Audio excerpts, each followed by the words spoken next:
Hello and welcome to Newsfeed on Trust TV. I am Dorcas Yakubu Zallah, bringing you trending stories that people are talking about and sharing around the globe today, and also their opinions on such issues. Petrol production at Dangote refinery affecting European market, says OPEC. Telecoms tariff hike shouldn't be more than 60%, says Minister. FAAN seeks 580 billion naira to rehabilitate airport runways. Patients dying in corridors as UK hospital standards collapse, report says. Now, top on what's trending, the Organization of the Petroleum Exporting Countries, OPEC, says the production of petroleum products by the Dangote Petroleum Refinery has reduced the importation of refined products from Europe. In its monthly oil market report published on January 15, 2025, the global body said, with the refining efforts of the Lagos-based refinery, gasoline volumes produced in the international markets would have to find new destination markets. The ongoing operational ramp-up efforts at Nigeria's new Dangote refinery and its gasoline exports to the international market will likely weigh further on the European gasoline market. Continued gasoline production in Nigeria, a country that has relied heavily on imports to meet its domestic fuel needs in the past, will most likely continue to free up gasoline volumes in international markets, which will call for new destinations and flow adjustments for the extra volumes going forward, the report partly read. Now to the reactions. The first one says, great, we need more of Dangote to invest in such here. Next one is from Wambalo_NG, and it reads, so all those noise about electric cars are to stop developing countries from having refineries. It's true, the Europeans don't like Africans. And the last reaction on this story is from a user with the name 6bars, and it reads, funny how this doesn't in any way benefit an average Nigerian directly. All that money spent on importation should be channeled into some form of subsidy. Correct me if I'm wrong, but there's no logical explanation for me as a Nigerian to buy PMS at the same price as a guy that doesn't have crude as a raw material. Next on what's trending, the Independent Corrupt Practices and Other Related Offences Commission, ICPC, has filed a 5-count charge of unlawful diversion of public funds and money laundering against Jimmy Lawal, a former senior counselor and advisor to former Kaduna State Governor Nasir El-Rufai. Lawal was charged with alleged financial misappropriation by Umar Waziri Yusuf Inuwa and Solar Life Nigeria Limited. The charge was filed by the Assistant Chief Legal Officer of ICPC, Oswo Beni Akponimi Singa, on January 15, 2025, at the Federal High Court in Kaduna. In the charge sheet, the ICPC alleged that Jimmy Lawal, sometime in 2018, indirectly took control of the sum of 10 million naira from the Kaduna State Accountant General Operational Account of Nigeria via the Guarantee Trust Bank Account Automated System, GAPS, and paid it into the Guarantee Trust Bank account of Solar Life Nigeria Limited, an account for which he was the sole signatory. Now reacting to that, a user with the name Franklin wrote, "Seal this, seal that. After, we no go hear anything again, and none of them is in person. I tire for Nigeria." Next one reads, it's troubling to see such allegations of financial mismanagement involving a former senior official. If proven true, this could point to a significant breach of trust and misuse of public funds, which could have adverse effects on the state's development and public service integrity. The fact that the ICPC is taking legal action shows that the authorities are holding individuals accountable for any corrupt activities. Is essential for public officials to be transparent and accountable to maintain the trust of the people they serve. And the last reaction on this story says, him own better, just 10 million. And the Minister of Communications, Innovation and Digital Economy, Bosun Tijani, has reiterated that the federal government would not allow telecoms companies to increase tariffs by 100%. For some years now, the telecoms companies have been asking for an increase in tariffs, citing rising operational costs, inflation, and naira devaluation, among others. Tijani, who was a guest on Channels Television's Politics Today on Wednesday, said the government acknowledged that a tariff increase in the telecom sector is due, but said that the government cannot grant the 100% the companies are demanding. Asked if there's a percentage threshold for the impending tariff increase, the minister said, "I think it should not be more than anywhere between 30 to 60%. He said that even though the companies are insisting that a 100% increase is what is needed to stabilize the sector, the government knows that such a level of increase will be harmful to the people." Now reacting to that, one Oga Chika wrote, "We are really enjoying this Tinubu government. May God help us." Well, amen to that. Next one is from one Elvis OG. How can you increase price of consumables by such margin for your population if you are okay? The same Elvis wrote, and yet they are projecting to cut inflation. How will they achieve that? Next one was trending. A Civil War veteran, Colonel Nasiru Salami, retired, has lamented what he described as the poor treatment of retirees of the Nigerian Army by military authorities. The 76-year-old Civil War veteran spoke to newsmen on the occasion of the 2025 Armed Forces Remembrance Day on Wednesday. In a touching narration, Salami chronicled his voyage in the military right from his enlistment into the Nigerian Army in October 1967 to when he was moved straight to the battlefield for the Biafra War just after 6 weeks of training. Salami, who is now the Secretary of the Nigerian Legion, Lagos chapter, said he was on the battlefield for 11 months during the Civil War between 1967 and 1970. Now reacting, a netizen is alleging that the army lacks care, which the government needs to do better. But if we all hold back our children, who then will save Nigeria? Next one is from one Destiny, and it says, "My dad retired as a military officer, warrant officer, class 1, after going for several peacekeeping missions, but he vowed none of his children would join the Nigerian army, not while he is alive. 2 of my siblings were eager to join, but he refused to support them. He said the international community respected them more than the Nigerian government did. Even now that he is retired, it's so difficult to get his pension. I feel bad the way the junior-ranked military men are treated by the government. No one cares. They buy their boots, they buy their uniforms."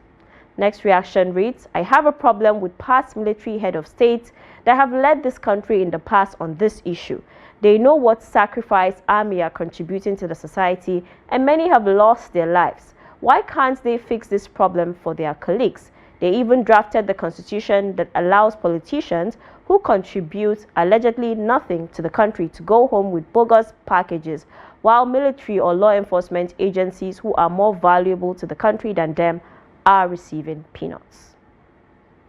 Next one was trending. The Department of Mass Communication, University of Lagos, UNILAG, has made history by producing 18 all-female first-class graduates from the 2023-2024 academic session. The achievement was announced during the 55th convocation ceremony on Tuesday, where a total of 16,590 students were conferred with first degrees and diplomas over the 3-day event. Out of this figure, 9,865 students received first degrees and diplomas, while 6,659 were awarded postgraduate degrees. Additionally, 66 students graduated from the UNILAG Business School. The university commended the students for their exceptional academic achievements, emphasizing their hard work, dedication, and resilience. Now to the reactions. The first one says, "Congratulations, girls. I was also one of the first-class graduates in the Department of Social Work. My convocation was yesterday too." Well, congratulations to you.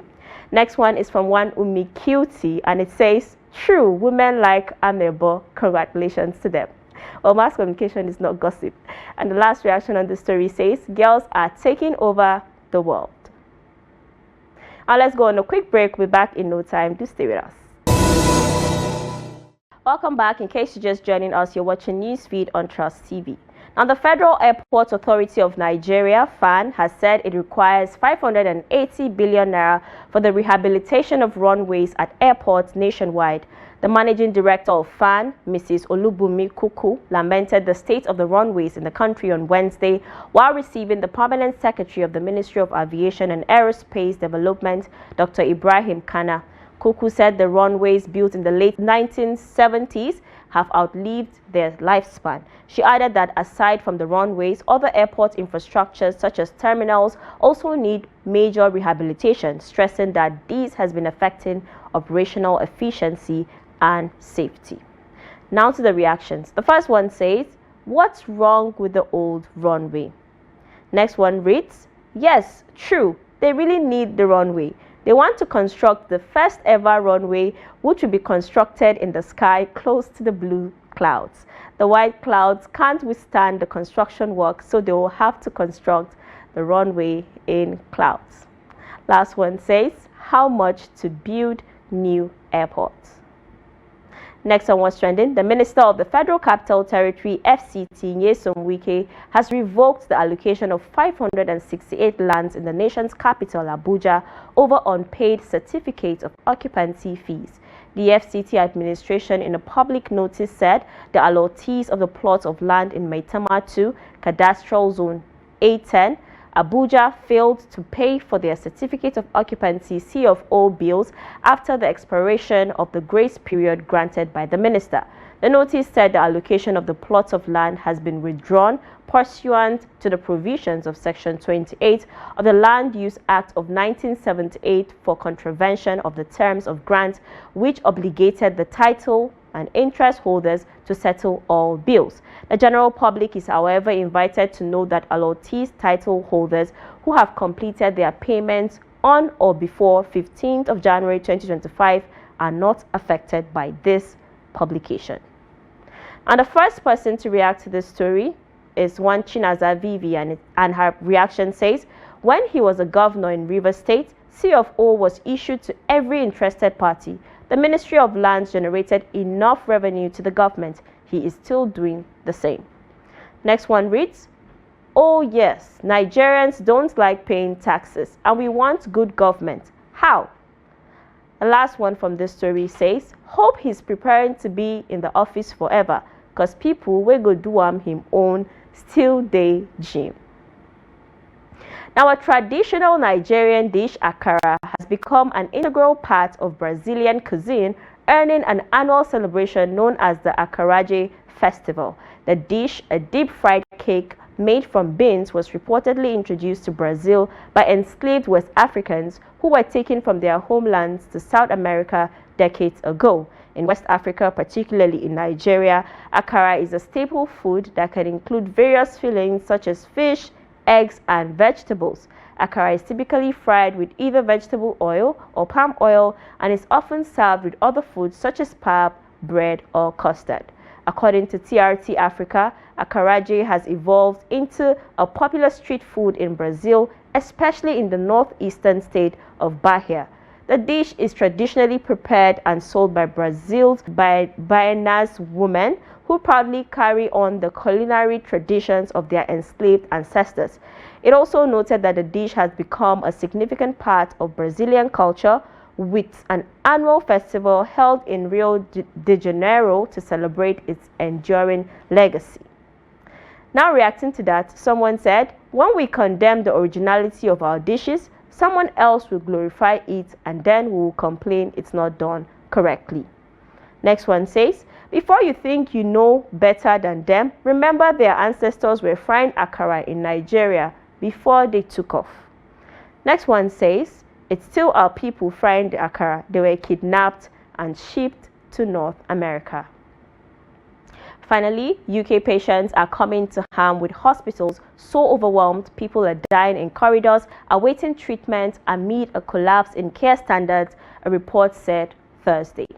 In the latest indictment of Britain's beleaguered state-funded National Health Service, 9 in 10 NHS nurses surveyed by the country's nurses union said patient safety is being compromised. Nearly 7 in 10, which is 66.8%, said they were delivering care in overcrowded or unsuitable places on a daily basis, including in corridors, coveted cupboards, car parks, and even bereavement rooms. The report condemned the normalization of so-called corridor care, with nurses unable to access life-saving equipment in cramped spaces. One nurse in East England said corridor care in their hospital trust was not an exception, it's the rule.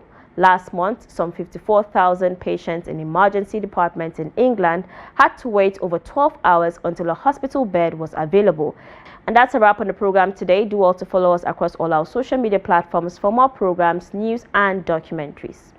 Until next time, goodbye.